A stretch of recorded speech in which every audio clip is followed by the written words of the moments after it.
EFF Tata.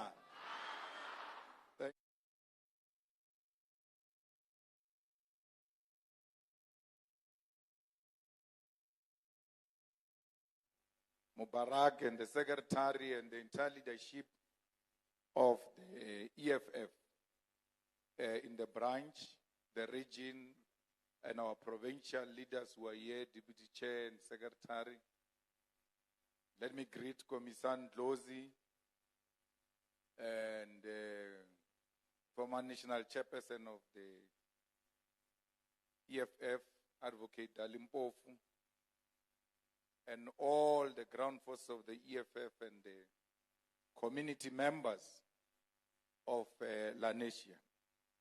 We are in this place not because it was an accident for us to be here.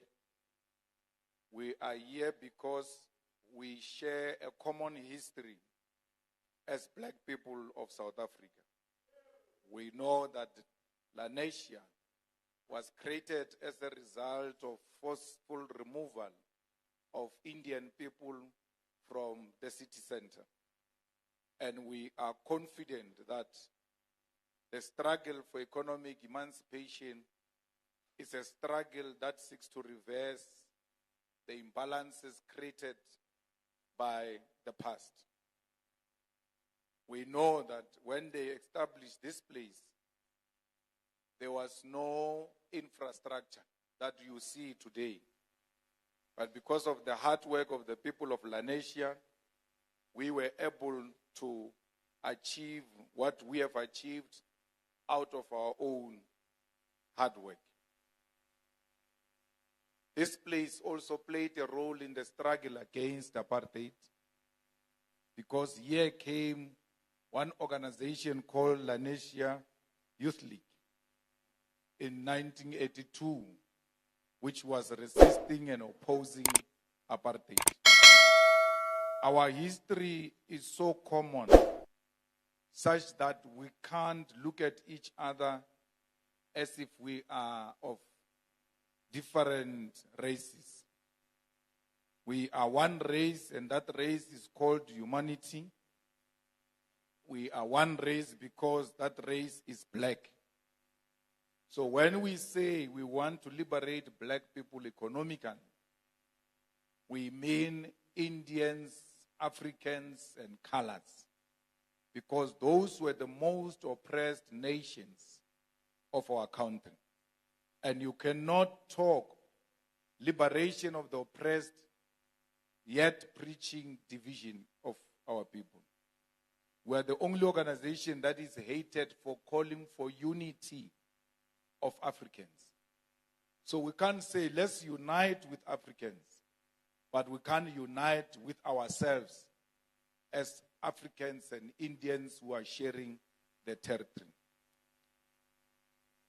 So we love Winnie Mandela so much that our councillors went to a council to go and sponsor a motion that Gandhi Square must be changed to Winnie Mandela.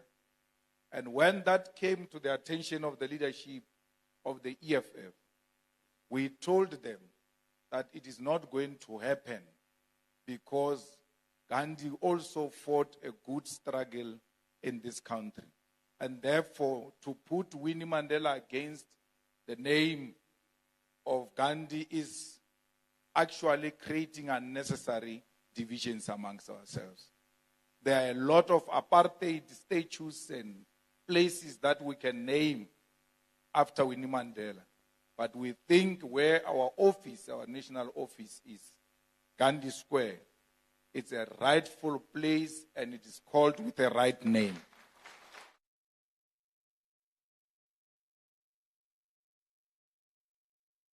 The EFF wants to protect all our people and wants peace and stability in our country. We are one organization that if we are given a responsibility, it will not take us 3 months to reduce crime close to nothing. Because we will not be the kind of government that will smile with criminals. Will not be the kind of government that will arrest men and women who took out AK-47 against the police who are carrying 9mm. Once you take such a dangerous weapon meant for war against the police, you must know you have made an appointment with your maker. Because no one must point a dangerous weapon.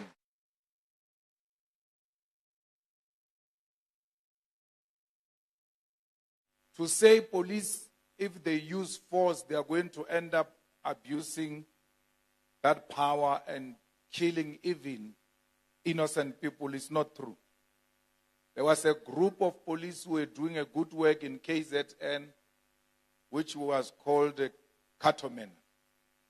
That group of police got so excited and ended up being involved in fights of gangsters and killing even innocent people. Because of our constitution and the way things are, that group of police was able to be exposed and they were removed from the police force.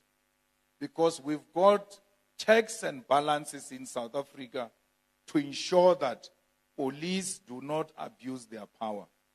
But police feel scared in their own country, in their own communities, because if police are scared, then it's worse with us. It means we are dead. If those who are meant to protect us are scared, it means we are dead people. That's why in the EFF we say there must be a satellite police station in each and every ward where there will be police visibility. Let's take El Dorado Park, for instance. When we want to hold a meeting of the EFF at El Dorado Park at 6 o'clock during the week because we're thinking people will still be coming from work, we get told by community members that you can't hold a meeting at El Dorado Park at 6. It's not safe. It's dangerous. Why would a community come to such a conclusion and it becomes normalized that here after 6, no one must walk? Why can't we deploy sufficient police, especially after 6, because we know after 6, abnormal things are happening. The children can't walk to a library. They can't go and study as a group in another family because when it's time to go home, it will be late, and then girl children will be raped. We cannot have it as normalized that in Lanesia, children get kidnapped and people are asking for ransom money for those children to be released. And we thought it was children, Komisandlos. They now even kidnap old people and demand all kinds of money. And which means that the people of Lanesia will live in fear. And we cannot allow a situation where criminals are not scared and law-abiding citizens are scared. It's supposed to be the other way around, where law-abiding citizens are the happiest and those who break the law, they are very scared. But in South Africa, you want to live happily, you must be a member of a gangster or belong to a gangster. And those who don't belong to a gangster, when the darkness starts here in Lanesia, we're all running to our houses. In our own country, criminals have taken over the streets. Hence, the EFF says we need patrollers. Not just patrollers, but patrollers who have resources and they can defend themselves. We want to hire no less than 100,000 officers in less than a year and put those boots on our streets and make sure that our people are looked after. Both here in Lanesia, the formal place, And even in the informal settlement. Because under the EFF, there will not be informal settlement. We will formalize it. And if they don't want to formalize, we will forcefully formalize them. Because they can't stay in an area where there is no road. Where a person, Buddhali, just comes and put a shack where the taxi must go in, where the ambulance must go in. There will be law and order. And when we speak about Lanesia, we speak of everyone, Indians and Africans, both in the formal and informal settlements, will receive the necessary protection. But we will also pay the informants. We need to find a nice way, because informants remind us of people like Sir Ramaphosa, who were informants of apartheid. So we need to find, in Cuba, they call them defenders of the revolution. So we need to find a nice way of calling these informers, because the EFF government is going to give them money. How do you have crime intelligence that pays 300 rand per informer who gave them information about a dangerous situation where an Indian businessman is being kidnapped? We know where this man is. These people are demanding 10 million. If you do this, do that, you are going to find them at that place. They do exactly that. They find this person who kidnapped an Indian businessman. They save 10 million from that family and then give an informant 300 rand. And this informant takes a high risk by giving such dangerous information to the police. So informants are going to be paid properly so that they put their ears and their eyes on the ground and they know, if I deliver a successful information, I'm going to get enough money to support myself and my children. So we need to reclaim the streets by ensuring that police are there, patrollers are there, and informants are there, and our people become police themselves by not buying stolen goods. Because we make crime to flourish by buying stolen goods. A person comes with a laptop without a charger and sells it to you, or you'll make a plan with the charger. You must know already that there is a problem. Once there is no charger, there is a problem. You buy a TV, it doesn't have that cord of plugging. You know this was stolen. So we must not buy stolen goods. We want to ensure that we stop load shedding. Load shedding is man-made. It's not God-given. If you want to see that for real, load shedding is man-made, just remember when the World Rugby Cup was playing. The whole World Rugby Cup, we had electricity. How does electricity know there is World Rugby Cup? Only human beings know there is a game of the bosses who can't take away the electricity. So immediately after the Rugby World Cup, load shedding hits. Look at what they are doing now. They are trying by all means to keep the lights on until the 29th of May. So, I want to tell you that the electricity is going to go away on the 29th of May, 9 o'clock, when counting starts. Because they want us to count They want us to count in darkness so that they can steal the elections the same way they stole elections here in Gauteng. So it is because it's a human being's problem. It's not any other problem. We need to fix coal power stations and make sure those power stations are used optimally for the benefit of our people. But we need you to convert, because we spend a lot of electricity on heating, like on geysers.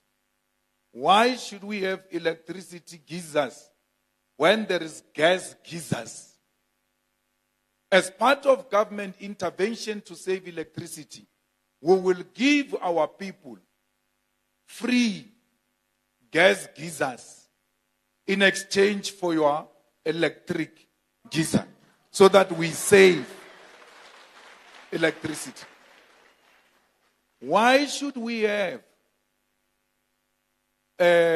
electric stoves in our homes when we can have gas stoves?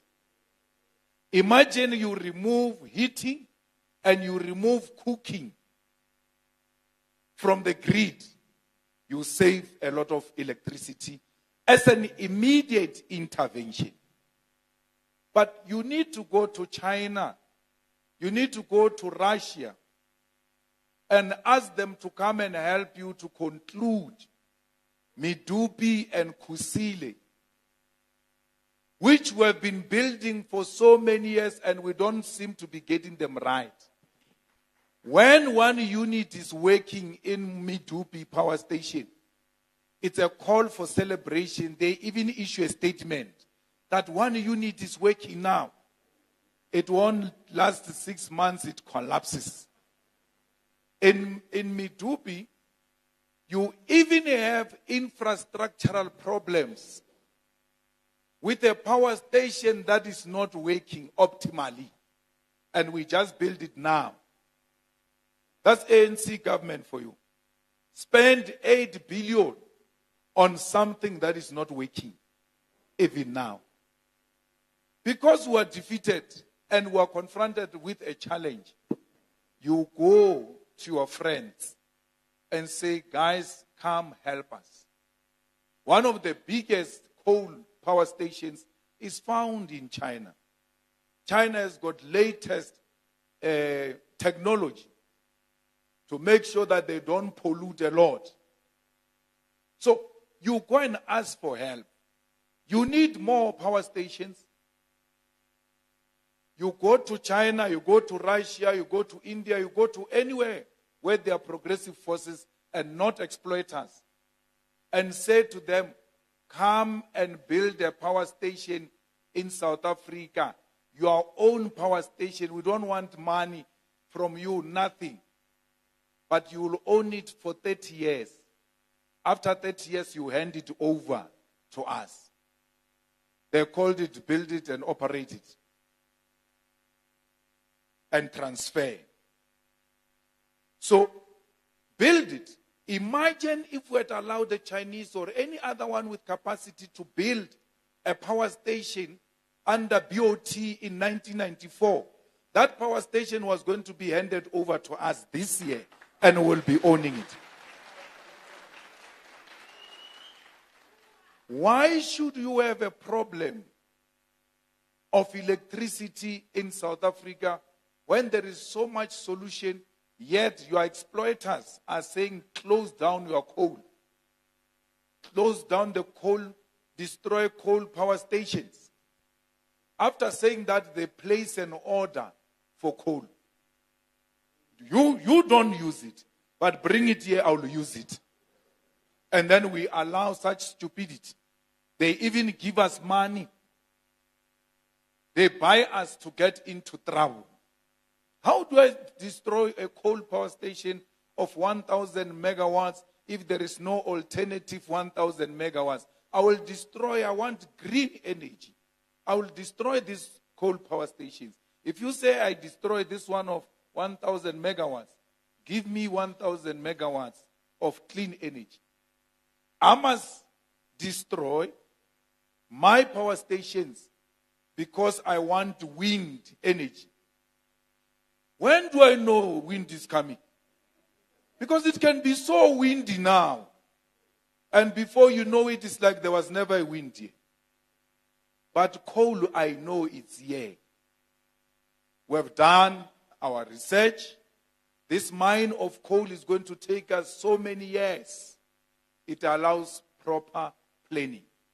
So, introduction of the clean green energy should not be the destruction of our own base.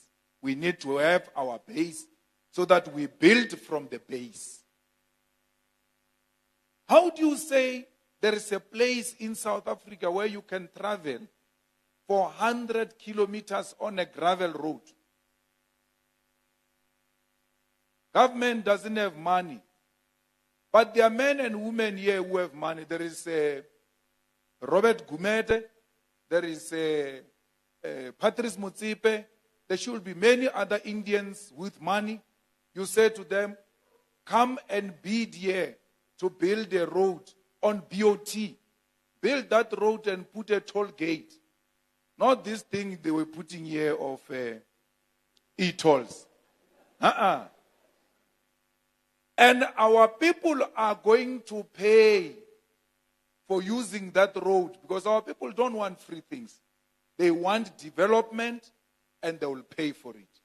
You build it, you operate it, you transfer it back to us.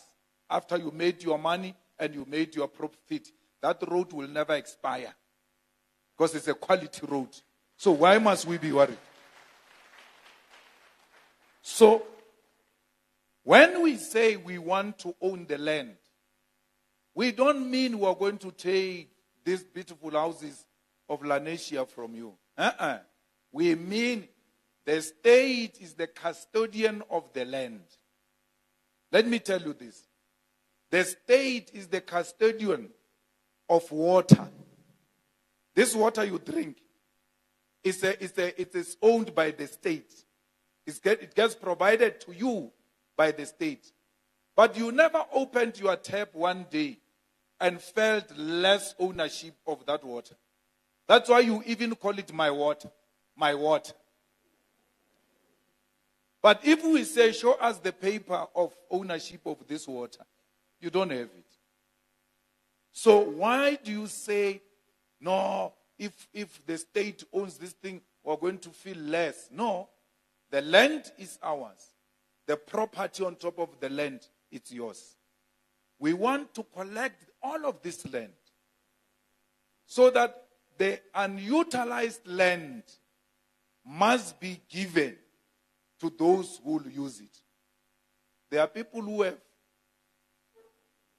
100 hectares. One individual, 100, is a very successful farmer on 10 hectares.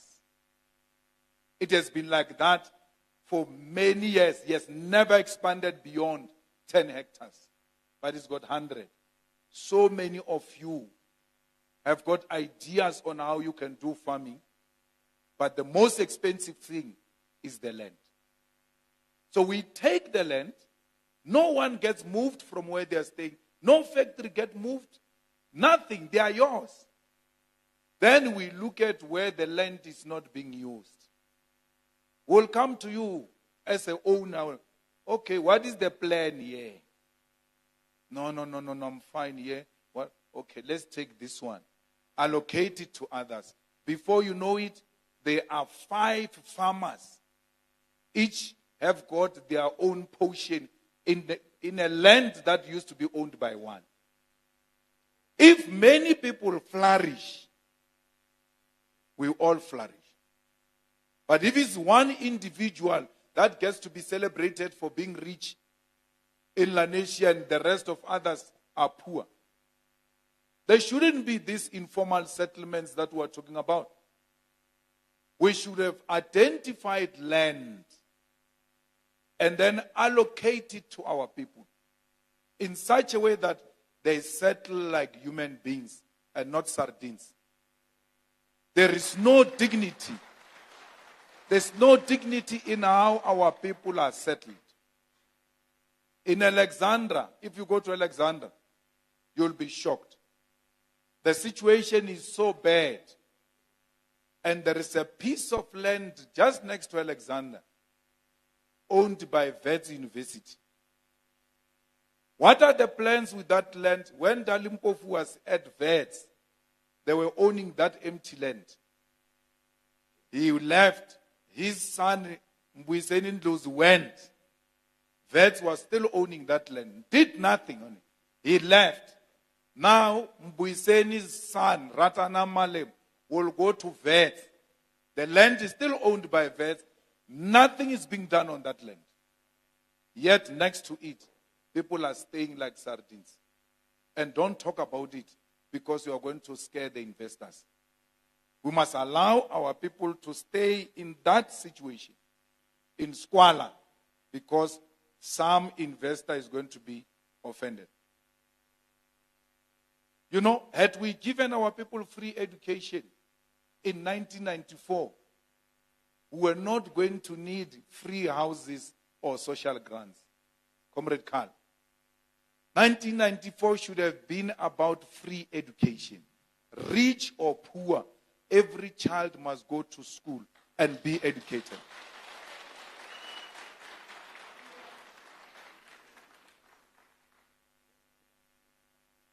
So, today, we talk about increasing social grants, rightfully so, because there are no jobs and there is poverty. But there is no poverty in education. If you look at there are unemployed graduates. I'm not disputing that. But if you look at amongst the percentage amongst the graduates, it's very low of unemployment, which is a scientific confirmation that education is a weapon against poverty. Now they don't give us education, they give us RDP houses to keep us in poverty and illiterate because they love them uneducated. Educated people are going to challenge us. They will not vote for us. We want them suffering so that when they speak, we give them a t-shirt. When they speak, we give them food parcel. When they speak, we give them RDP. It looks like they speak a lot. We create jobs and call them mapanya-panya. What? Fake jobs of panyaza. But our people, had they been given house and free education, then they will be buying their beautiful houses now. That's why EFF insists on education. We want to make education fashionable. And that's why we say in the EFF, if you don't have matric, you can't go to parliament. We're not discriminating against anyone. We're simply saying you need to go to school. Of course, we've got elders amongst us who can't ask our elders for matric certificate. But if Provincial Secretary Mushe does not have matric, what was he doing all along? Because we got freedom in 1994. What were you doing? You can't say I was being prevented from going to school and. In the EFF, education is what will get you to succeed. We're going to support small business in the EFF because small business is the one that creates jobs. So, how do you support small business? All the food that is eaten at Sun City. What is the name of Sun City? Prison. John Joburg Prison. All the food that is eaten there must be produced here by locals here. All the food that is eaten at schools called feeding scheme must be bought here. What is so special about a tomato from Limpopo? Huh? You want to eat tomato. You must wait for a truck to come from Limpopo to come and give your children tomato in a feeding scheme. We can grow it ourselves here, knowing very well that we've got a customer, and that customer is our school. It's our prison. We always say children must go to school for free. They are not paying school fees. As if school fees is what makes education. No. Education is made by those buildings, by books, by uniform. You give them all of that. You say, no, you are poor, Shem. No. Don't pay school fees. You are poor. But when it comes to buying uniform, they are rich. You say to them, buy uniform. How do you say I'm poor to pay a 200 rand school fees, but I'm rich to buy a 1,000 rand uniform? It can't be. There is some abnormality, some craziness that is going on. You give prisoners uniform for free, but you don't give school kids uniform for free. How do you do that? The people who are saying we don't want to be criminals, we want to go to school so that we become better people. They don't have uniform to go to school. But the day they commit crime, you are so prepared to give them uniform which you refused when they were outside prison. You want a free uniform, come to prison. That's what they are saying. You want free food, come to prison. When our people are going through hunger. So, we want you to know that we are a caring government that is going to support small business and make sure small business succeed, and government does business with the local communities where those institutions are found. So, we must make sure that when we vote, we don't vote with emotions. Someone was saying, why does it look like all these lawyers support the EFF? And then the other lawyer responded and said, because lawyers can think and they know what makes sense. And what makes sense now is the EFF and no any other organization.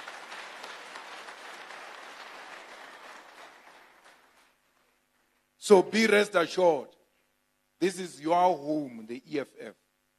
It's a home of Indians, it's a home of colored, it's a home of whites, it's a home of Africans.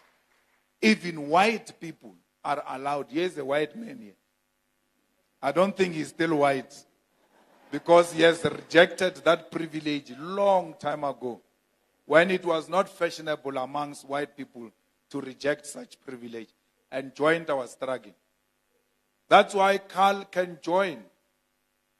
And that's why EFF people can vote for Carl to be very top on the list of the EFF. And they say, why is Carl so top? Are you questioning democracy?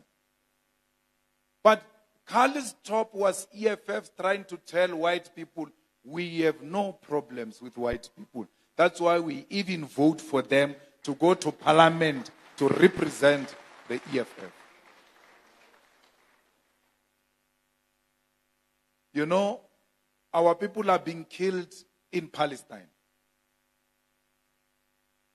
They want to wipe the whole nation off right in front of our eyes. They have occupied Palestine, and we who know what is occupation should have an appreciation of what the Palestinians are going through. We know when they call an organization a terrorist organization, what do they mean? Because even this ANC was called a terrorist organization when it was fighting for its own people. Nelson Mandela was called a terrorist himself for fighting for his own people. The Palestinians are fighting for self-determination. They want their land back from the occupiers. And what the occupiers do, in return, they kill. They kill Palestinians. So we cannot fold our arms and pretend that we don't see what's happening in Palestine. If there is no peace in Palestine, there won't be peace the whole world amongst those who love peace. No any part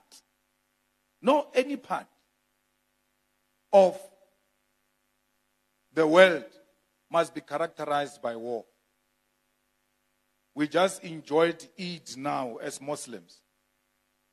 I hope as you are eating, you are dedicating also to those children and women who are being butchered. They didn't have Eid. Instead of having Eid, they were fed missiles, guns.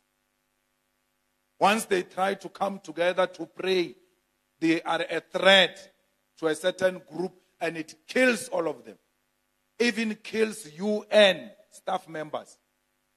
Even bomb a hospital. Bomb a refugee camp. Let me tell you, even if the general of Hamas is in that hospital, once he runs into that hospital, it's done. We can't do anything anymore. You can't bomb a hospital because you say there is Hamas in a hospital. You have to find other ways to get to Hamas without bombing a hospital or a refugee camp. It's not called a refugee camp for nothing.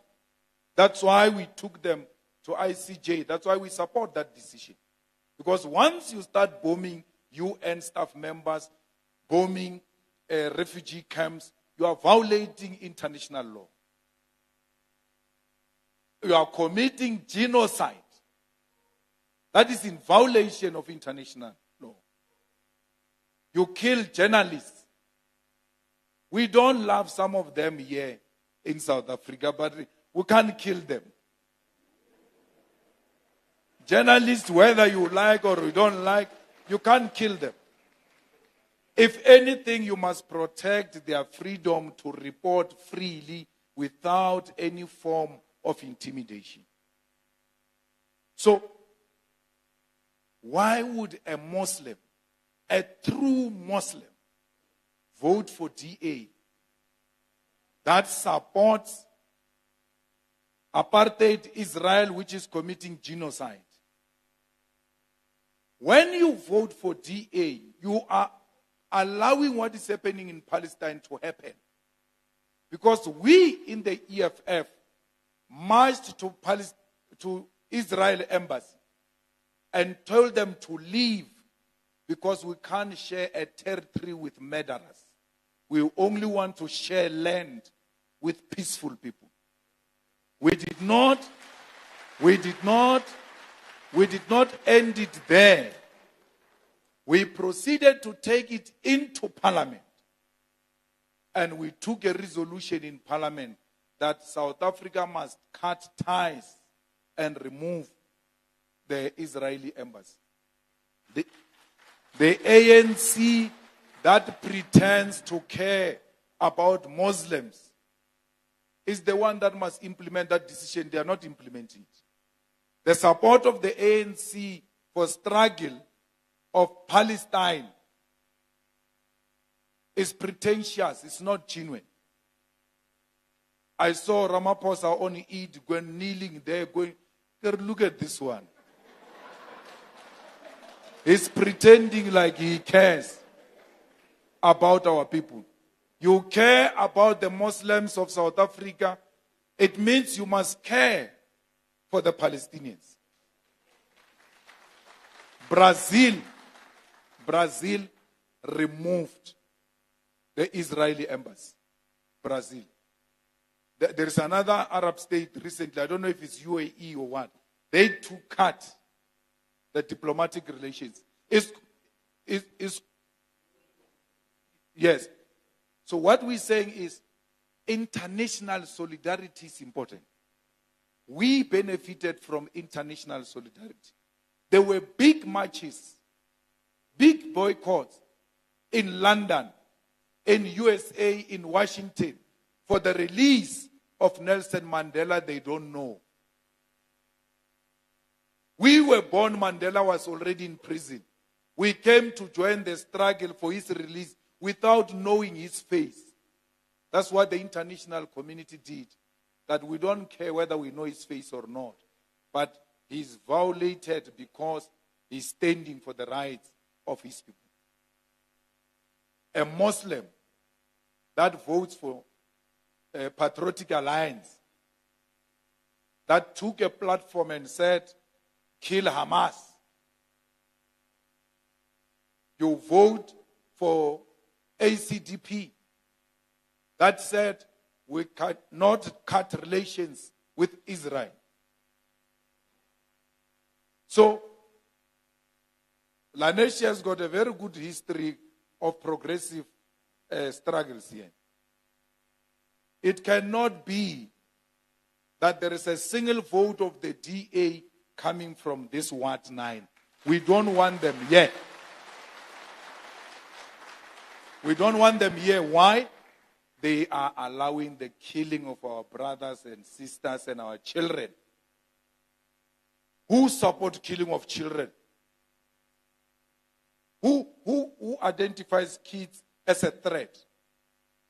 Even the ANC cannot be voted for because the ANC should have shown seriousness by removing that embassy. They have not done so.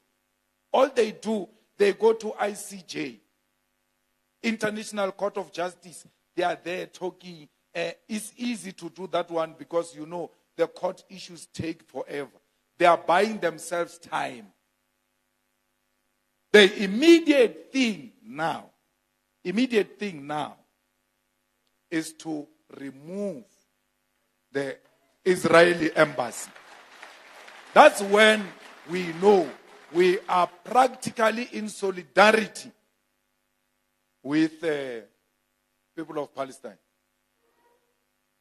McDonald, you are talking about, received a letter from EFF and said, do you have any product there that comes from Israel? They said, no. We buy our food here. They gave us the list.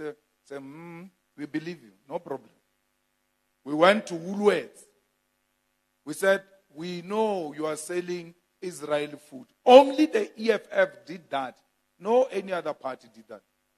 Said to Woolworths, do you have Israel food products? They said, no, we are left with what they said the name. Some 10%, give us 2 weeks, we'll sell all of it and then we'll not order again.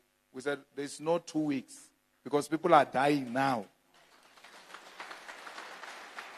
By supporting any product from Israel, you are supporting the genocide against our people. We said to our student command everywhere, no lecture or visiting lecture or any teaching material should enter our universities or enter our TVET colleges if they're coming from Israel. We're not saying Jewish kids can't learn in our universities. No. But we're refusing the products that comes from that government which kills people. So, we're making a plea today that Lanesia Ward 9 is a no-go area for those who support genocide. And we are not going to block them physically.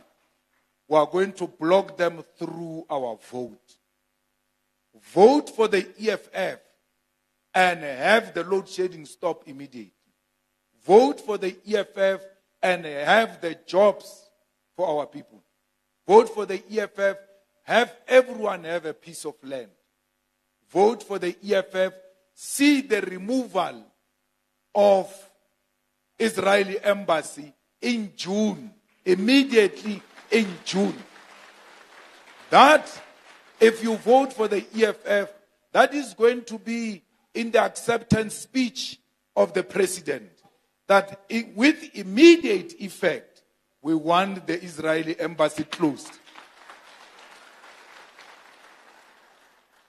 My Indian community, I know you are poor like all of us, but you have a little bit. I ask you to donate to the EFF. Not only in money terms, goods, food. These volunteers of the EFF are not working, they don't get paid by anyone. All you can do is to give us that support so that we can claim back this Lanesia and take out the criminals. That's the first challenge I give to you, to donate to the EFF and make it successful.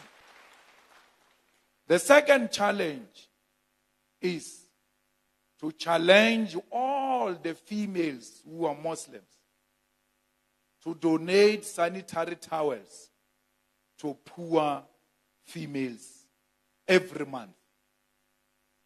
That if you care, we're not asking a lot. Just identify one or two and say, these ones I'm going to buy them sanitary pads every month. Why? Because those girl children who come from poor families, when they experience nature, they don't even go to school because they are ashamed. You give them sanitary pads, you restore their dignity and their confidence.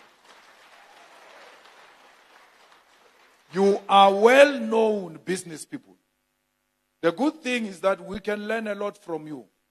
You're working hard, you've got successful businesses, you make our economy to be what it is because of your hard work.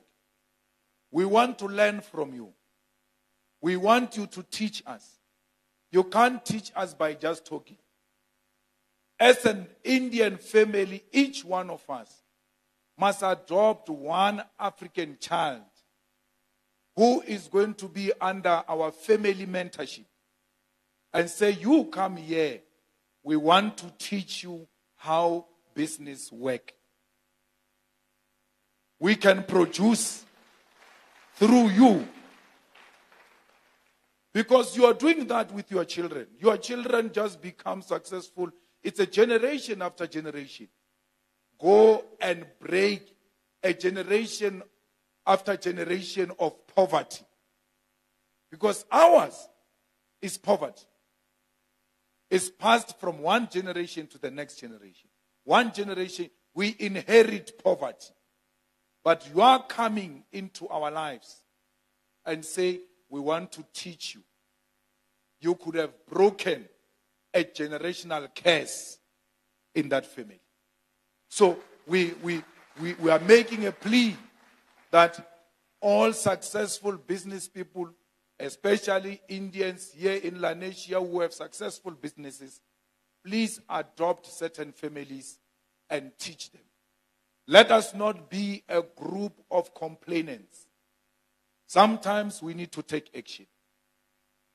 And once you liberate as many families as possible, some of these things we are complaining about of crime and all of that, they get reduced because people have got something to do. All I'm asking is, give us something to do. Let's work together as a community. And the only thing that can unite us is for us coming together. Once we work together, there's nothing that can divide us. That's why they keep us divided, because they are threatened by our unity. Our unity is going to produce something that has never been done in this country. Today, we take our children to multiracial schools and white schools. So one day, my son says to me, hey, Chief, I hear that you are going to drive away white people when you take over government. Me says, yeah, everybody is speaking about that. Okay, do you have a problem with that? Okay, does it mean my friend who's white, so and so, is also going to be driven away? He has now come to know white people. He interacts with them. He realizes these are human beings. There's nothing wrong. He takes it upon himself to defend them. Because he's got a working relationship with them. That's what we need to do. We need to have a working relationship in order to defend each other. And mentorship, I don't mean donations. Mentorship, I don't mean food parcels. You know mentorship better than me. Because we shouldn't live here and say, no, we can't adopt any family because we're already giving them food. That is just for that time. You give them a skill, it's forever. You will not have to give them food parcels. So, I make a plea, Mubarak, let's work hard. Here in Ward 9, I'm impressed with the work that you guys are doing in this ward. And let's continue to work very hard. It's not going to be easy. For the EFF, this is a virgin area.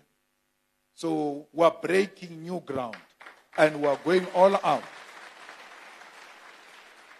We're going all out to talk to our people so that even when you reject us, don't reject us on the basis of the headlines. Reject us on the basis of the message we gave you. You heard from us. No newspaper can speak for the EFF. We can speak for ourselves, and that's what we are doing. And we are going to meet all types of communities. We are going to Eldos. We are going to, on Wednesday, we are going to be meeting even the white communities, because people come and lie about us. And it's high time we speak for ourselves. That you think we are going to take your business, we are not going to take your business. We are going to double it. You are going to be more successful under the EFF. Thank you very much.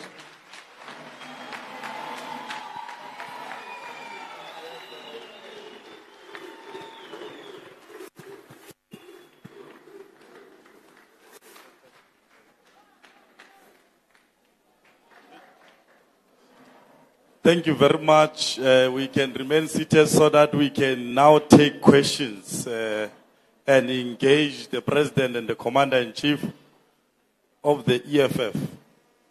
I'm going to allow the first 5 hands who are willing to, Tumsani and your coordinator of the sub-region, can you assist us with the distribution of the mic? And you're going to be number 1, number 2, number 3, number 4, and the old man at the back will be the number 5 is our first row. Can we be settled so that we are able to hear the questions? Can I have the roving mic? Number 1, thank you very much. You state your name, please. Thank you very much.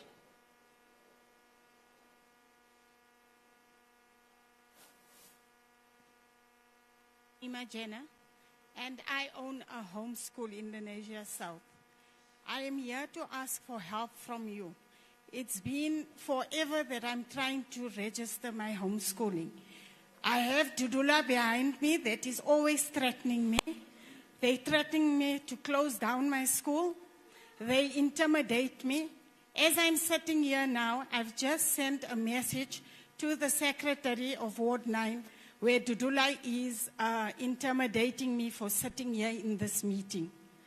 I am urging you to please assist me with my school. Furthermore, I am worried about the Bella Bill. The Bella Bill is now taking into legislation where our Hafiz classes and our schools are being threatened by it. So as a person or as a principal or leading a leadership, I would like to ask you to please read through the Bella Bill and assist us with the Bella Bill. We are Muslims, we are Catholics, we are Christians. It is going to affect our children. It's going to affect our girls. It's going to affect our boys. We won't be able to perform religiously. And also, rape is one of the things that is going to become more in our communities. My daughter in 2021 was murdered. And I would like to carry her legacy because she was an educator. So that is why I am here today, making an appeal to the CIC to ask him to please assist me, my school, and all the children that face challenges at my school. Thank you. Thank you very much. Number 2.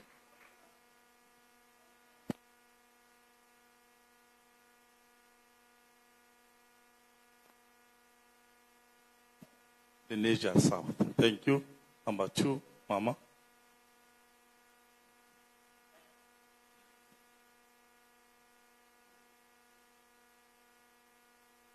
The mic, ma'am, can it be close to you?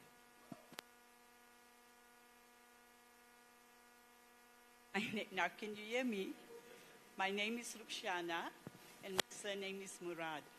I'm very honored to have met Malema, and I don't think I have much to say. I'm very impressed with what he said. So I'm actually speechless. Well said. You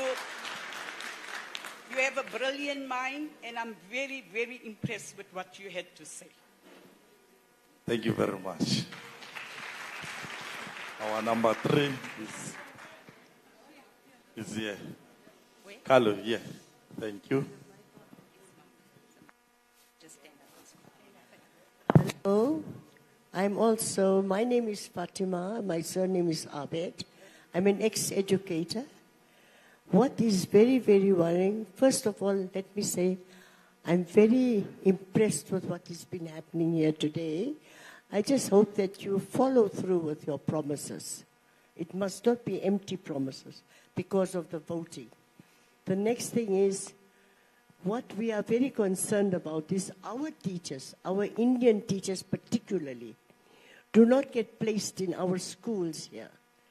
All these vacancies are given to the African teachers, not that we mind, but at least have our Indian teachers also fill in posts. Why should they not be given posts at school? They do not consider the Indian teacher at all. And this is a bit of an alarming situation because these teachers studied. They studied very hard, but they have no jobs. Where do they go to? Please try and help this condition, please. Thank you very much. Number 4 is here, Carlo. Yeah, the old man is number last. Number 4 is. Thank you, MMC. Good day, CIC, and good day to all. I want to say Jazakala to everybody, and thank you for coming to this event. I just want to bring up that we've got a lot of members and friends that are actually domestic workers. Teachers are actually, and principals are demanding for school fees. They are demanding for school fees whether they finish matric to get a matriculant jacket. Domestic workers earn below the bracket. School fees are 4,500, 2,500. Some of them only earn like 2,500. We have parents that are divorced parents who are sitting with 5, 6 children. Why is it not that they have to pay 4,500 per child over 7 of them? Children cannot get placed as well in Lanesia. We have parents who are living within the district, which they go to department, and department tells them to be placed in El Dorado Park, or perhaps get placed in Lanesia South. The problem with transportation is that a parent is only earning 4,500, coming to the means of paying for a roof over her head and trying to make means for a plate of food. The teachers will tell the child and insult the children and tell them you can't pay school fees, you have to be removed. You can't pay school fees, you're not allowed to get a matriculant jacket, or you cannot attend a matric ball. So this is bringing pressure. A lot of kids within our community has committed suicide.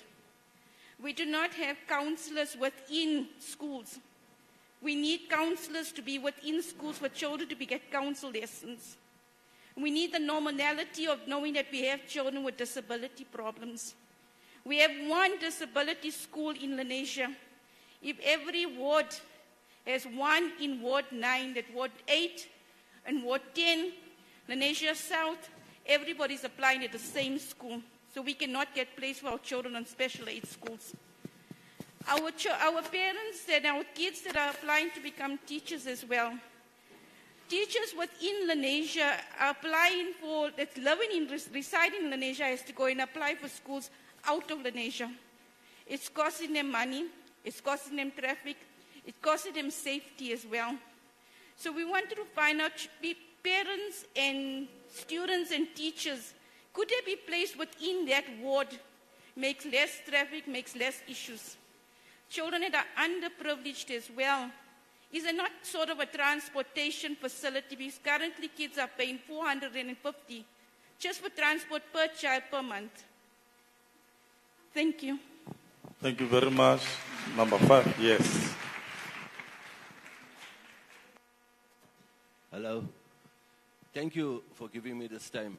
I just want to report the Master of Johannesburg, the Master's office, where the deeds office, not the deeds office, the Master's office. The Master's office is so corrupted.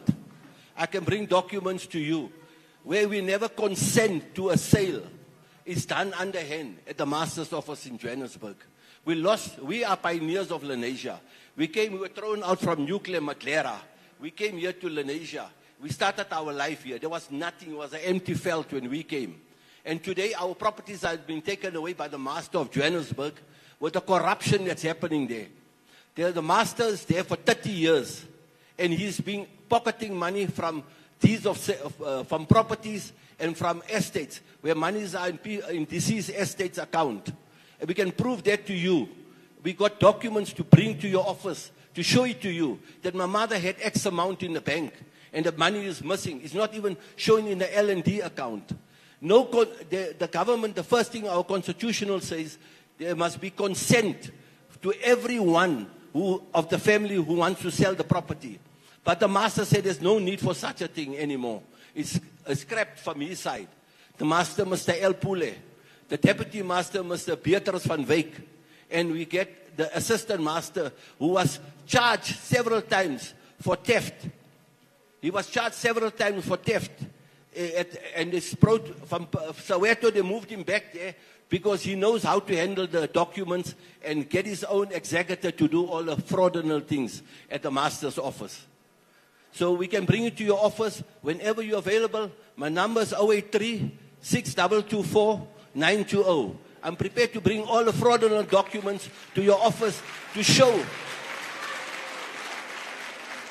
that nobody's equal, according to our president said, everybody's equal against the law. 2016, my mother passed away. The estate hasn't been rounded up because there's so much corruption in this estate. We need the help, please. Thank you. Thank you very much. That constitutes our last hands. It's fine. Hello. There you can go. Thank you, Mr. Chair.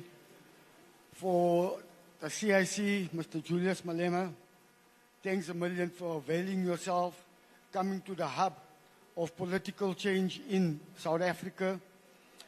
Mr. Malema, I would also like to take this platform to applaud you for some of your initiatives, the dismantling of the e-toll, the NHI,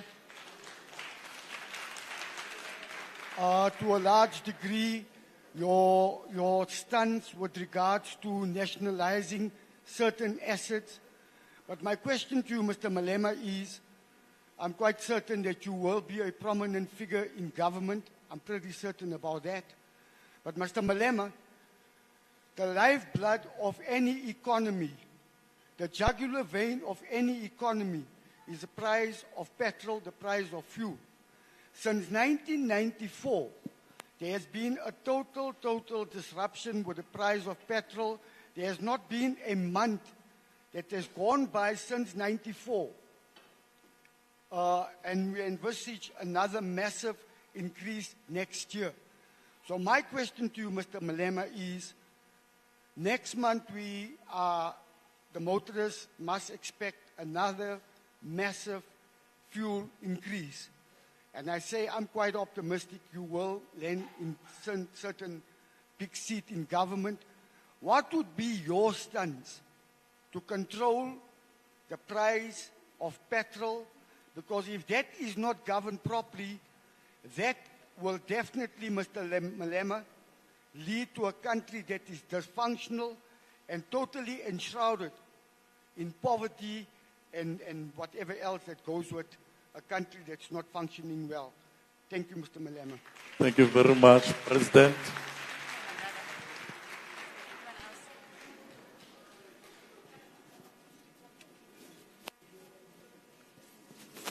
Thank you very much for the inputs. If you heard them properly, Chairperson, they were not asking questions. They were making inputs to enhance the manifesto of the EFF. Home schooling registration, I think the best thing will be to come to the office so that we can find a way, get more details, and then we'll establish where the obstacles are, and then we can deal with that. The Dudula, it's unemployed ANC crooks. They claim to be ex-combatants, but if you listen to all of them, if they visit your firm or your factory or your establishment, all of them are drunk. It's a group of drunkards who are going around intimidating people. So you must not fear anything, because Dudula knows EFF doesn't play games. So when they come to intimidate you, please just make a call to the chairperson of the branch. He will know how to deal with them. We have dealt with them before in many places, and we even got some of them arrested. You remember they went to raid a house of our member. They said he was a drug dealer. Poor, extremely poor person. Beat him up and all of that. We took them to jail, opened the case, and their boss was sentenced to 5 years. And that 5 years was suspended. So if he makes a mistake in between the sentencing and that 5 years, we'll get him arrested immediately. So please, there's no room for intimidation in South Africa. The chair of the branch will know what needs to be done, and it will be done. The education bill, we had to, and there's a huge debate about it. We will have to pay closer attention to it and make correct inputs. My condolences with the passing away of your daughter, and I'm happy that you are carrying a legacy, which is education.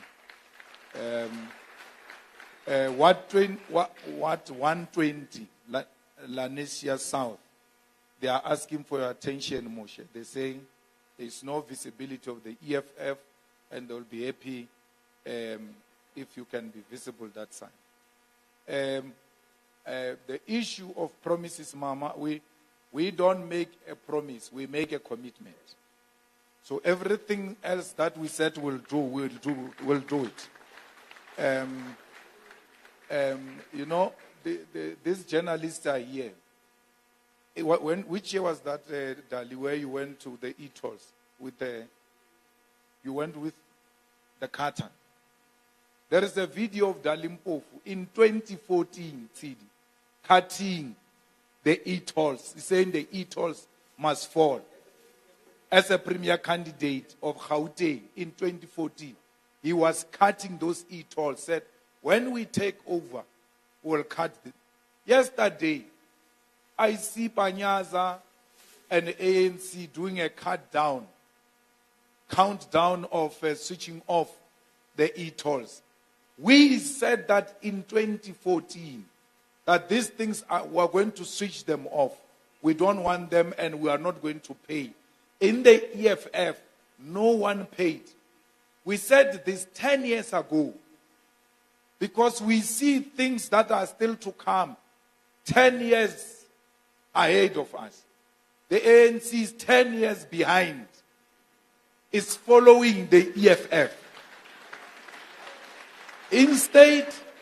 Instead of showing the video of Dali cutting the e-tolls, they show us a countdown of people who are solving a problem they created because they think we are fools. They created e-tolls. They said we were mad when we said don't pay. We said we are not doing. No single one of us paid in the EFF for e-toll. We refused. And we went literally and showed you how we are going to destroy the e-tolls. So I'm just giving you an example about that. That we said we are going to do this, and we fought until the government realized it has got no option. If there was no EFF in parliament, imagine, these e-tolls, no one would have challenged them inside because it was EFF challenging e-tolls single-handedly in parliament. Without the EFF, no one would have challenged.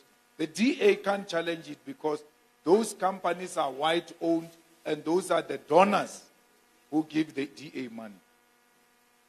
We need to place Indian teachers, especially in the areas where they come from. I think that is the most honorable thing to do. You cannot have a school where the school is dominated by the people who don't come from where the school is. Because when they come from their Buddha, they know they are teaching their children. They will have to care and even double the effort, including involving the parents of those children informally, because they come from the same community.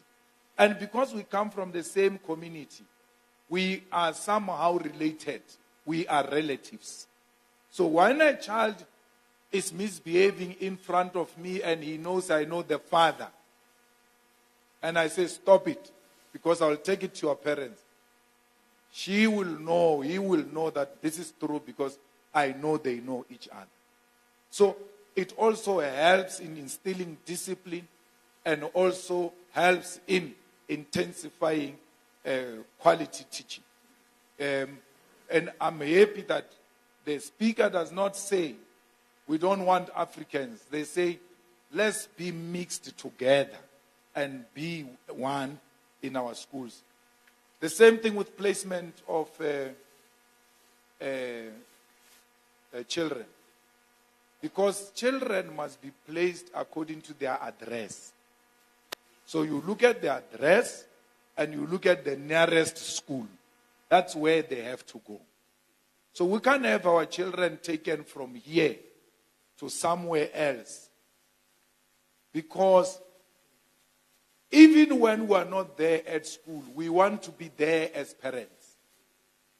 They have to be in a close proximity.